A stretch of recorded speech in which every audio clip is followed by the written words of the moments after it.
Binge the full week of The Ray Taylor Show ad-free over at inspireddisorder.com/plus. This is The Ray Taylor Show. For All Mankind, Season 3 just dropped. The last episode of Season 3 just dropped on Apple TV+. This is an Apple TV Plus exclusive, as all TV shows are on Apple TV+. This is a show that I absolutely love. It is an alternate future sci-fi movie.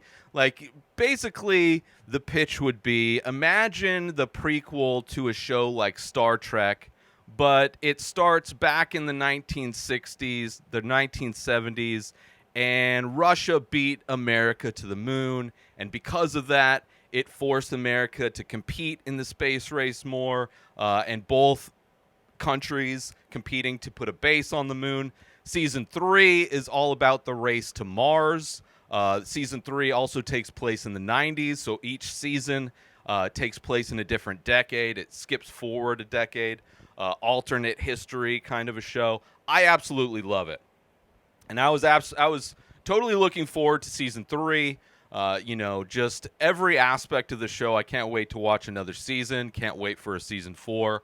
And the show, like the themes of the show, part of it is very much like a soap opera. They're like you get invested in these characters. There's story arcs that like arc over decades. Things happen in Season 1 that pay off in Season 3.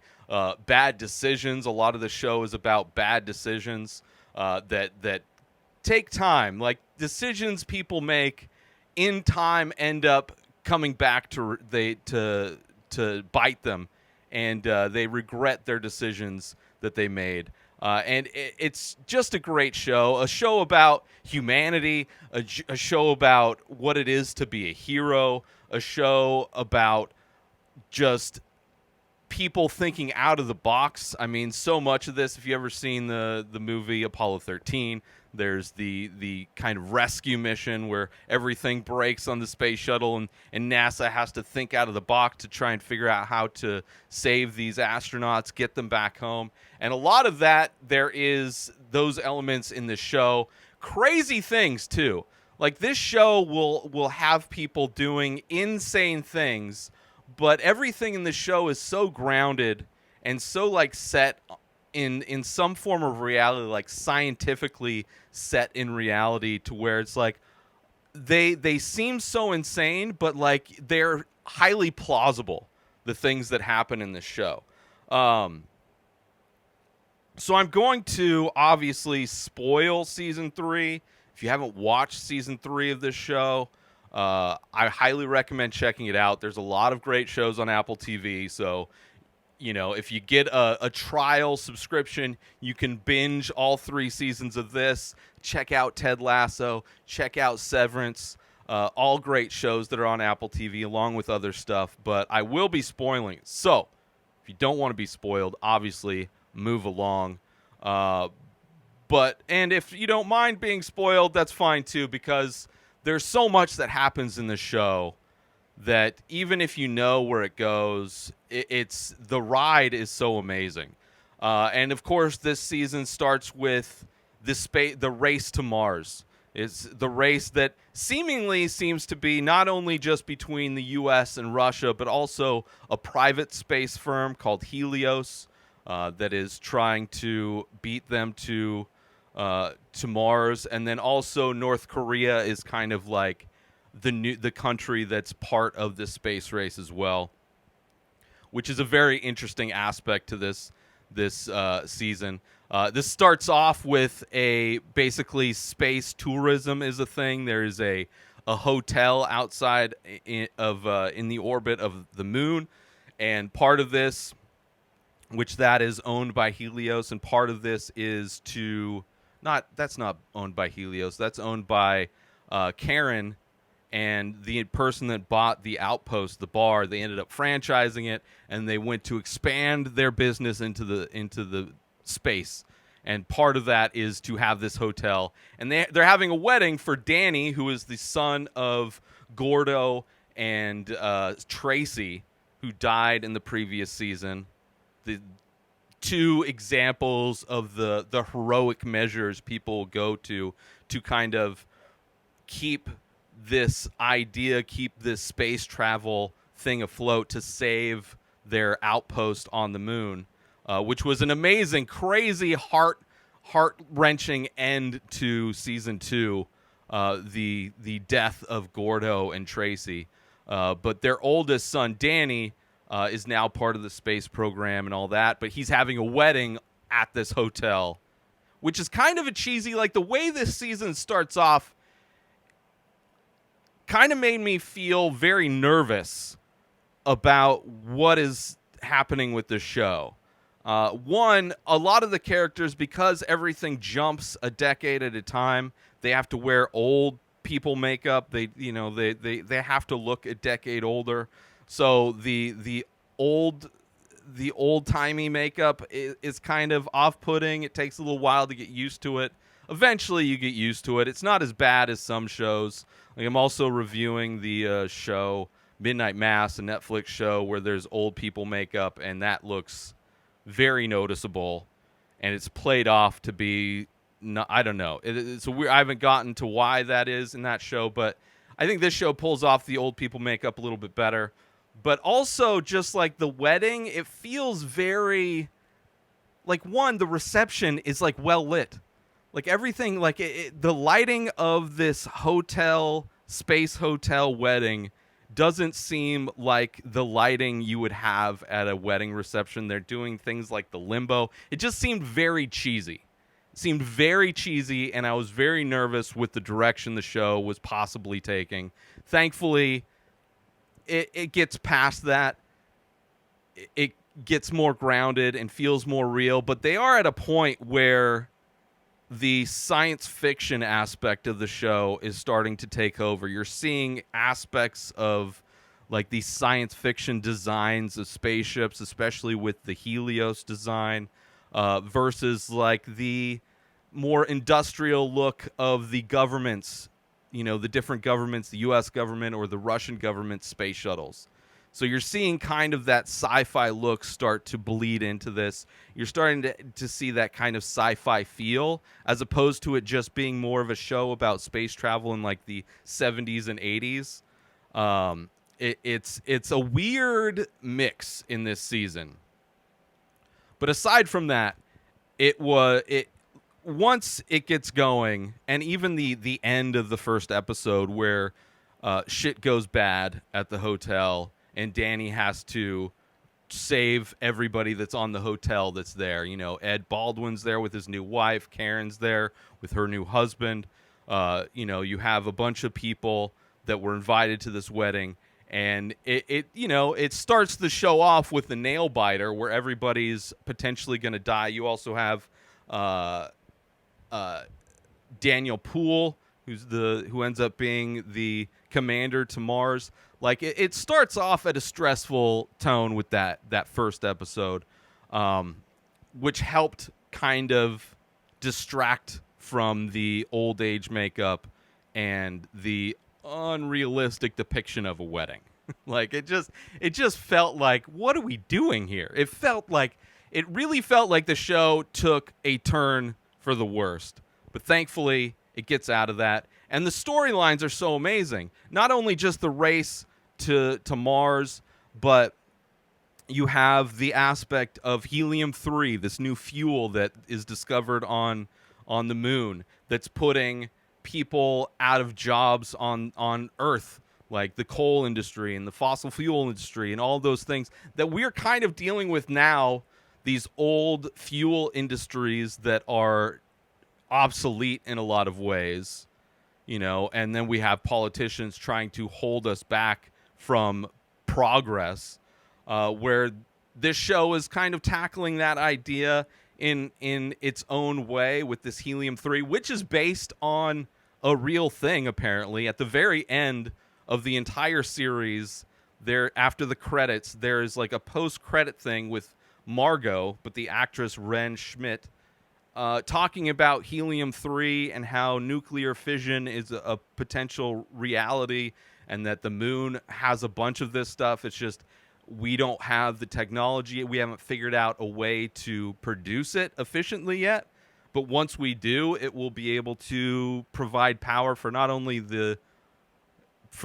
Earth, but also other planets like Mars. So it's like the fact that this show is doing things that feel based in reality add to my joy of the show. So you have the helium-3 being the dominant fuel. This season also tackles conspiracy theories. Like you have Jimmy, the son of Gordo and Stacy, the younger son, who is bitter and hates the fact, and he hasn't gotten over the fact that his parents died for the NASA space program, and he gets kind of sucked into this group of people who don't believe. They think that everything that happened on the moon base was just a made-up story. There's one of the guys who was one of the military guys on the moon, but he wasn't actually there when Jamestown was being invaded by the Russians. He was at the mining site. So it's like he adds a level of like authenticity to his story with the fact that he was on the moon. But the whole thing is that he doesn't believe his fellow soldiers would have allowed the Russians to shoot him in the back. Like, the aspect of conspiracy theories that we deal with in reality today, where it's like they take real life situations, but the conclusions they draw, the string that they attach to those things to justify what happened versus what we know versus what we think we know, is fictional. And it's just they write their own things based on whatever narrative that suits their agenda.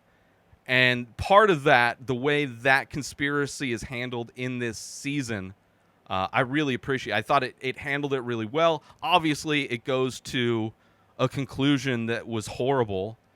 It goes to a conclusion that a lot of conspiracy theories seem to be going in our reality today, where they get violent, where you see domestic terrorists acting based upon the knowledge that they've gathered from conspiracy theorists.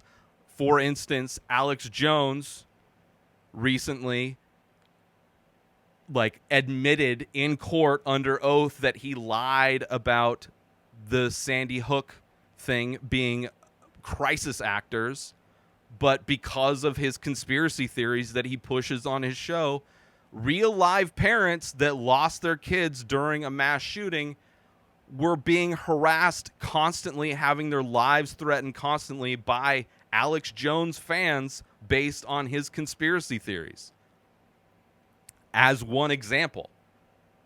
And there's many examples of that. We saw the terrorist attack on the FBI building in the FBI agents in Ohio because of the Trump raid, right? We're seeing these conspiracy theories radicalize people, and in this show, you see how people can believe it, how easily it can be believed. It's like, well, we have a guy that was on the moon. He was there. Of course he would know. But he wasn't really there.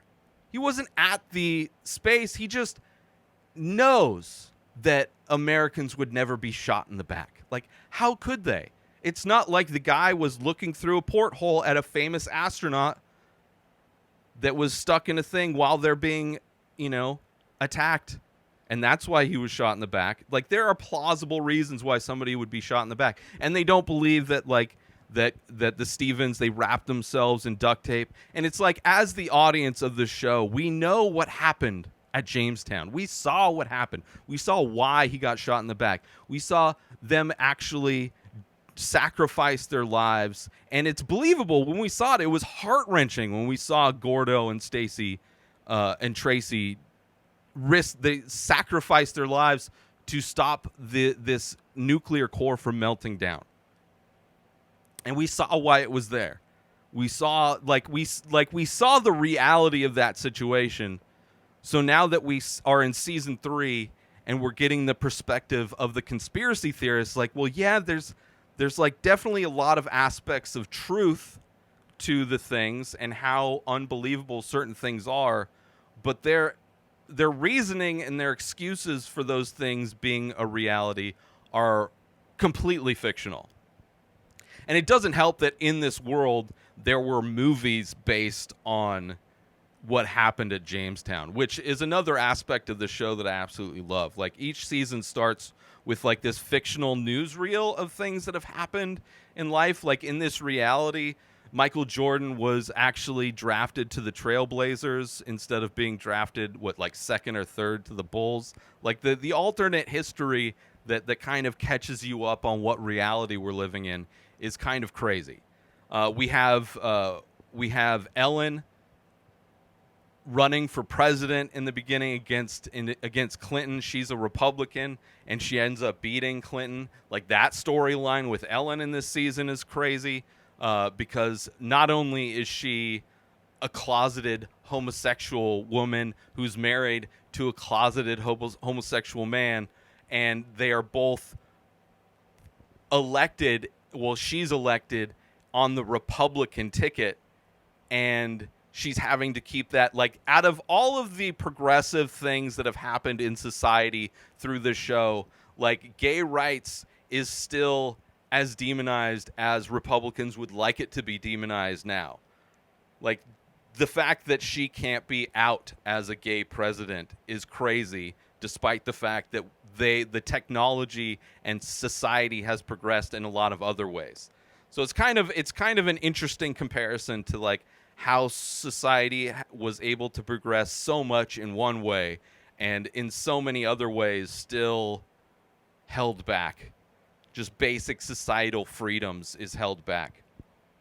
And how one of the astronauts that goes to Mars comes out, and how that causes a big stir, and how it almost forces Ellen to come out herself, which is an amazing, like, as part of that storyline that goes through season 3. I'm excited to see what happens in season 4, because part of that, her coming out, was knowing that like the Democrats would be on her side, and that because of that, she probably wouldn't be impeached. So it'll be interesting to see how that all plays out in season 4, to see, like, it will probably, I would imagine, play out in a way where she switches parties and she becomes like, she somehow gets reelected, but under the Democrat. That whole storyline could be done in a very interesting way, and I'm glad they actually dealt with it, because it's like definitely something that has been part of the show throughout, her keeping that a secret and finally letting that like open, like being honest about it, and being able to live her true self and honest self is it's something that like has been kept literally in the closet since, or I guess figuratively in the closet since season 1, and finally now, decades later, she's finally able to, like, it's like refreshing to see that kind of character arc. You also see in season 3, which I love, how Margot had her issue with her mentor in season 1 because he was part of the Nazi, missile program, and then came and worked for NASA. And you've seen how Margot has been corrupted working with Sergei in the last season, where Russia and the U.S. are trying to do this thing. There's a lot of conflict there.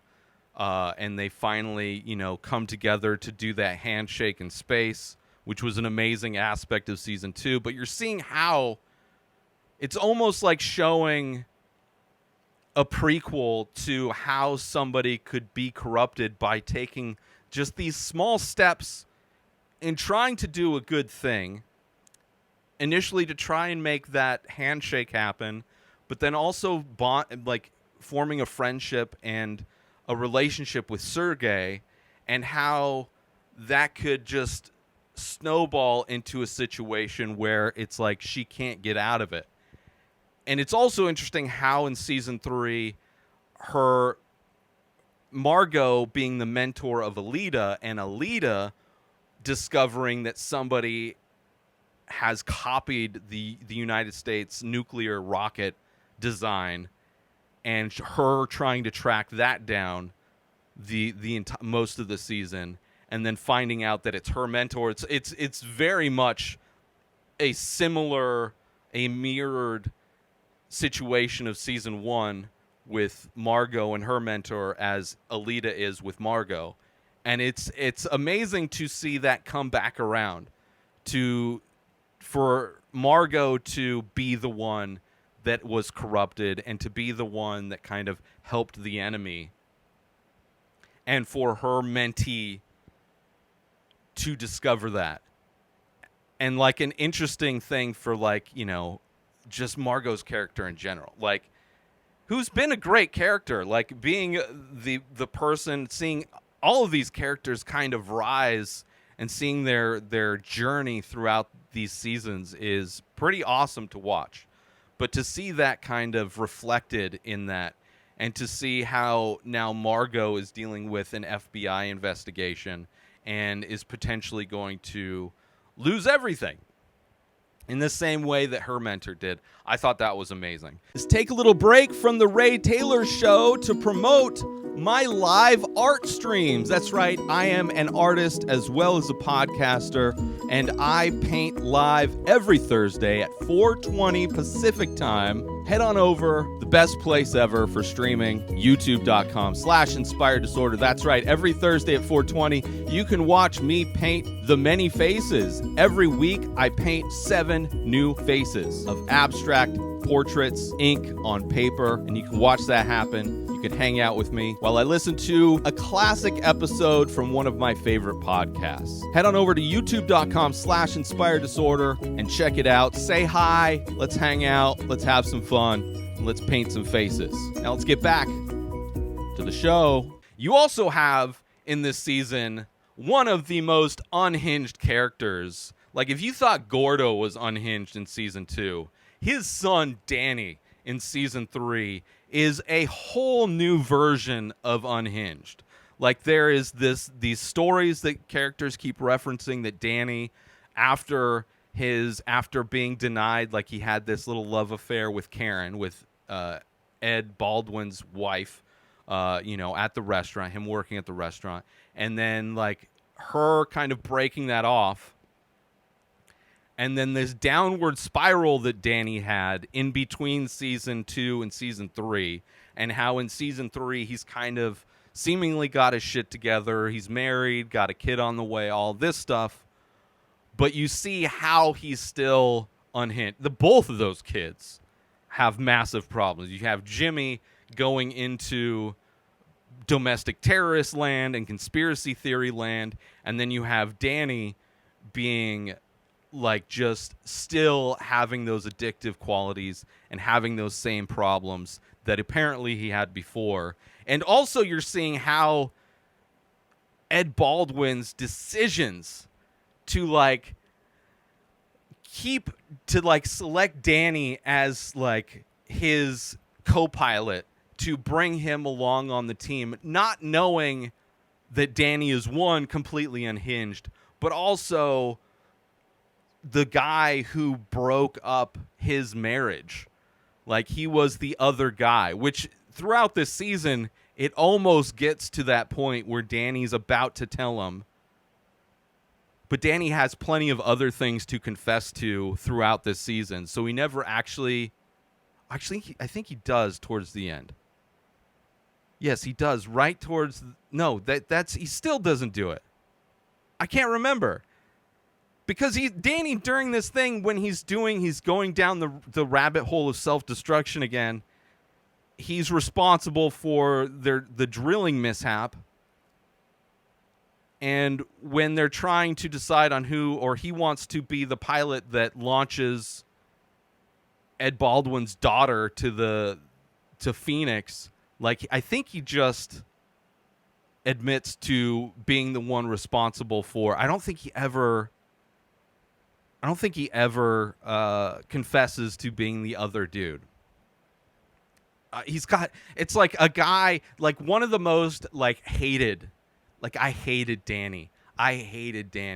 Like when he got the password to look at everybody's voicemails, and he was spying on Ed and Karen's communications to each other.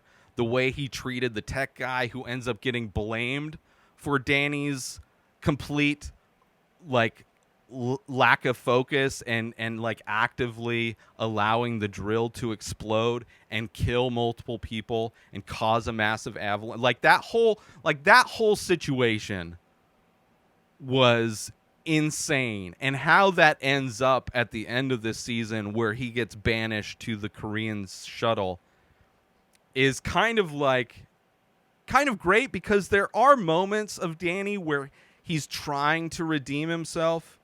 He's trying to do the right thing, but like he's done so much damage,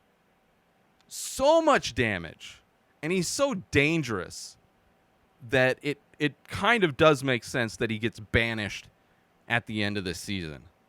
But you want to talk about a character that's just his presence is so stressful. It's crazy. You have Kelly, Ed Baldwin's daughter, end up being part of the NASA mission to Mars. But in all, it's great to see how all the different missions to Mars, once they get there, they all kind of... It's so much different than the moon mission from last season, where you had conflict between Russia and the U.S. On Mars, they are so far away, and they are so just detached from everything that it's great to see how they all come together as like a family. And even still as a family, like their most dangerous person, even in a community of 10 people. I don't know how many people end up being on Mars at the end of the season, but there's still a need to separate the dangerous people, being Danny, from everything. But then also Kelly's pregnancy, and how this season ends with how they get her to the medical services that she needs on Phoenix is insane. But I love that she's one of the characters there. I love she's this voice of reason for science, and it's not willing to just go along with what the capitalist Helios crew and Russian crew want to just bypass, making sure that there's no actual life in the water and all this kind of stuff. I really enjoy her character. The Helios addition to this, with Dev and Karen being part of that team, and how Dev buys the rocket propulsion stuff from the failed space hotel, and how Karen gets roped in to kind of be the recruiter, and how Dev gets kicked out. But I also love how Helios is the part of this whole show that redesigns space, the controls and things, to be custom for the pilots. And that is where we're seeing kind of the more traditional sci-fi space design look.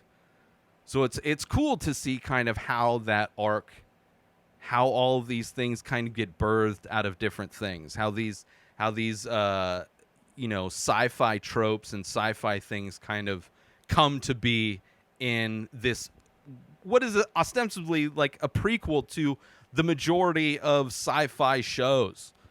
How did it all start? Why did the Star Trek main deck look like that? That's what the control room in the Helios, their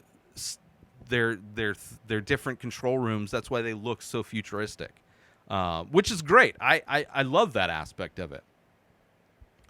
What else? You have Ed getting thinking he's going to be the commander to Mars, and then realizing that Molly kind of just overstepped her bounds, Molly getting booted from NASA, Ed losing the command to Mars, but then getting picked up by Helios.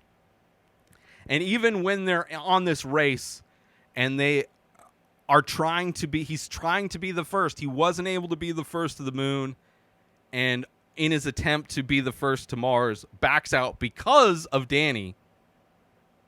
and loses Mars, although it would have been lost anyway, because they find out that the Koreans were the first to Mars regardless, which is a hilarious thing at the end of this season where we see that, the Koreans, when they launched their probe, it was a manned probe, and they just didn't tell anybody in case it failed. And so North Korea was the first to Mars. And like, just a very small sprinkling of humor in this show that is so much like a sci-fi melodrama, soap opera, action kind of a show. It's that little sprinkling of like, we were competing. We had all lost. All three of us had already lost. But yeah, Ed losing Mars, or being the second, technically the third to Mars. You have him being the one to catapult his daughter to Phoenix for the medical thing, and being kind of the perfect guy to do it, being a test pilot and surviving. Like when you see him walk away from that last mission, that last part of this season, it is like one of the many times I am like cheering. This is a show, because it really shows like what real heroes are and people that really put things on the line. Like, there's so much cheering that goes on. And when I saw him survive, because he's one of my favorite characters is Ed, and to see him walk away from that, I was so cheering that whole thing. Alita, her arc in this entire show is amazing. Being this girl who's like an immigrant, whose dad gave up everything to get her to Texas to go to school and to learn engineering and all this stuff, and then for her to have the mentor in Margot, and then eventually get hired by NASA, and like her additions, the things that she did to help with NASA in the last season, and then to see her bond with Bill Peanut from the last season, and to see that friendship in this season, to see her get a chance to go to the moon, even though it felt like kind of a random aspect to the season, just like she's just at the moon for like a scene and then she's back on Earth. But it's still cool that that kind of her like, you want to talk about, out of these characters, to have an interesting life story for somebody to be an immigrant, to end up working for NASA, and to end up going to the moon to help tweak some engine design stuff that they were having with their new engines. Pretty amazing. And then even for her to start discovering that her mentor has been working with the Russians, and to like think that at the end of this season that potentially her mentor is dead, which was a crazy kind of turn at the very end, where you realize that at the end of every season, we're given a glimpse of the next season, right? So at the end of this season, we're given a glimpse of 2003, and we're given a glimpse of somebody waking up, which every season, I don't know if every season, but at least the last season starts with Margot's like morning routine, waking up, getting ready for work. And in this season, because the show makes you think that she died in the terrorist bombing, I thought it was going to be Molly, who was this blind hero saving people from the NASA building after the bomb, which was an amazing scene to end this season. I thought it was Molly getting ready, like, she's the new director of NASA, but it wasn't that. It's like this great turn where you find out that Margot's alive, but in Russia.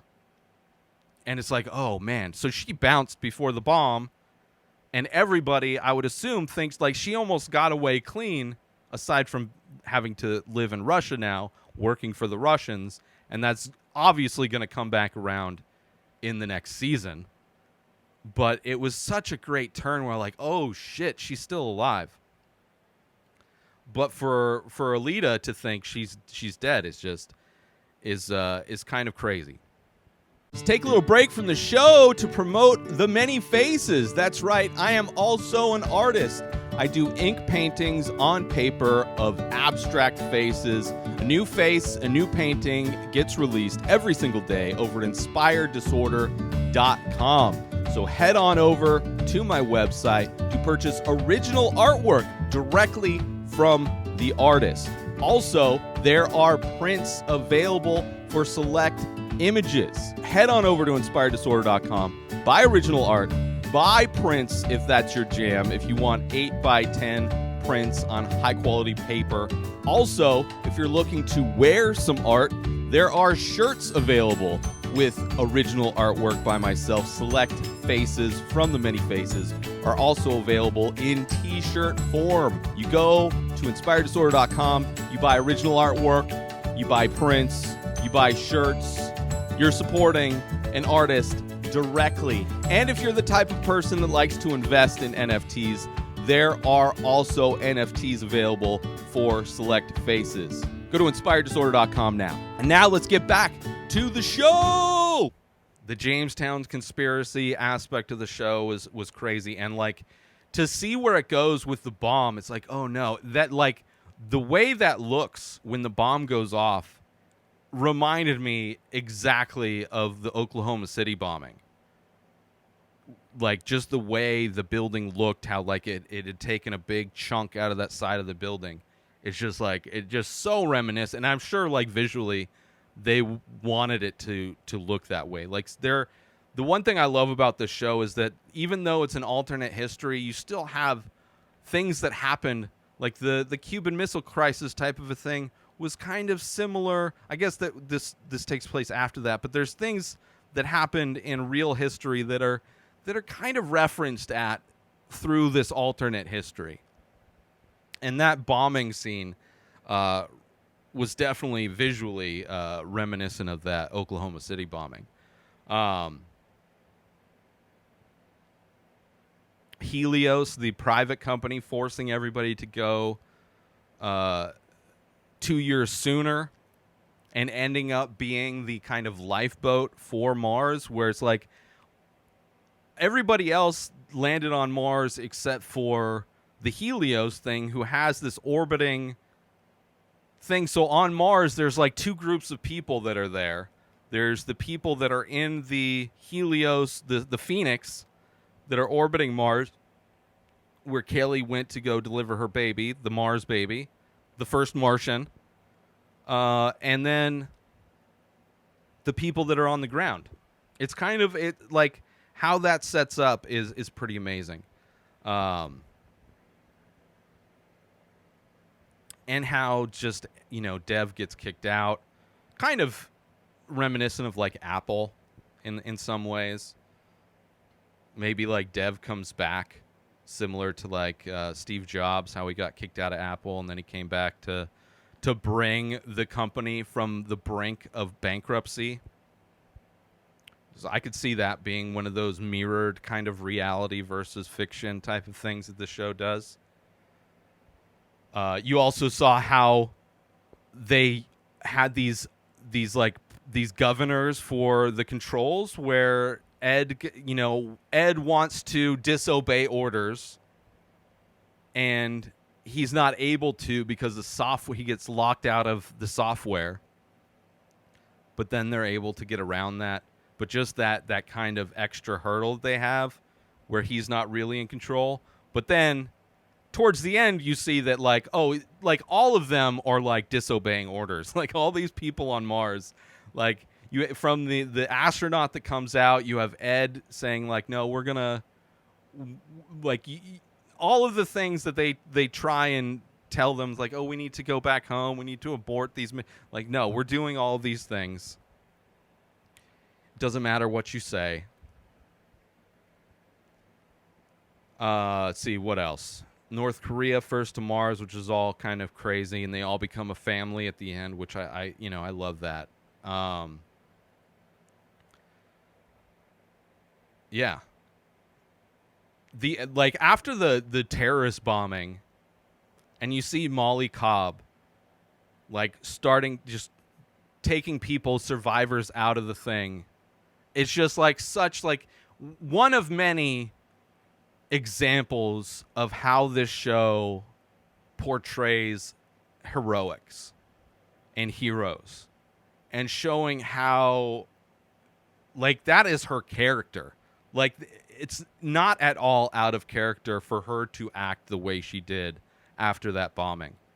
Like all of these characters are so well written, and the fact that they're like their arcs are over decades, it makes complete sense. Makes complete sense. So I absolutely love this season. I love where it went, despite the fact that it started and I was a little hesitant. The super cheesy wedding, the obvious, old person makeup to make everybody look old. Thankfully, the cheesiness kind of went away pretty quick. That was just kind of a one-off type of a thing. The old person makeup, you got really used to it. I think it works, actually. I think it works better than a lot of shows try and do old people makeup. And I just can't wait to see what happens 2003. There's going to be probably more development on Mars. We're going to see what kind of, I'm sure there will be references to kind of how things went on Mars as far as, them trying to set up and establish, establish food to eat, kind of just a way to exist on Mars. And it'll be interesting to see just how there's two separate communities. There's like the space community that's in orbit, and then there's the community that's on Mars. And to see what they do, I'm sure it's going to be an even bigger jump into more of that sci-fi feel, where this felt like definitely a blending. This was the first season where you clearly saw a lot of the influences of mainstream sci-fi movies and TV shows really coming to life in this show. But yeah, I absolutely love the show. I can't wait to see what happens next season. Same thing with Severance. Like, I wish season 4 was here right now. Like, having to wait. I mean, it's going to be a long wait. These are like hour-long episodes, 10-hour-long episodes. I don't know how, and I'm sure the pandemic slowed down production for this season, but it's like, I gotta wait 2 more years before there's another For All Mankind season. I gotta wait that long. But as long as they keep making the show, like, I want to see, because they're at 2003, so then just a few more seasons and they're going to be in the future. I mean, the technology is already going to be in the future. The technology already isn't. That's another aspect of this season.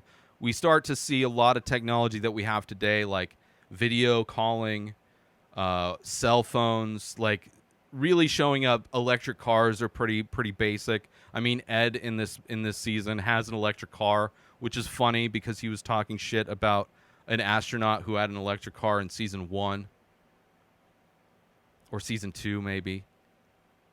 And just seeing how all of this technology, the helium-3, which is something that could literally be part of. I just read an article yesterday, about a university finding a way to successfully create nuclear fusion, which, if that's true, then we could potentially be using helium-3 in the near future as a fuel source. But that remains to be seen. But I do love seeing the kind of advancements in technology which come from space, come from the fact that they're trying to design all these technologies to get into deeper and deeper space.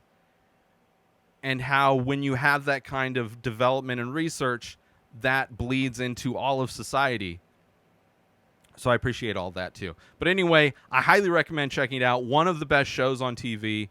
Like, it touches on all of the emotions. It makes you cry. It makes you nervous. Makes you stressed out. Makes you cheer. Makes you stand up and cheer these heroes.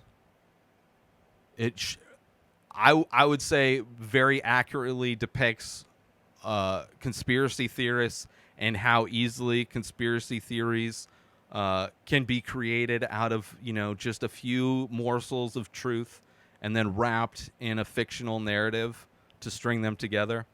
But anyway, highly recommend checking it out. For All Mankind, Season 3. New episodes of The Ray Taylor Show come out every single day. Subscribe on YouTube and everywhere our podcasts are found. Binge the full week over at inspireddisorder.com/plus. Buy Ray Taylor Show merch over at inspireddisorder.com. And follow the show on Instagram at Ray Taylor Show. Have a wonderful day, everybody. Peace out! Today is the day where you wake up and you realize that everything that you've been dreaming about, everything that you've been wanting, every goal and wish and hope that you've ever had can become real. Dreams can come true.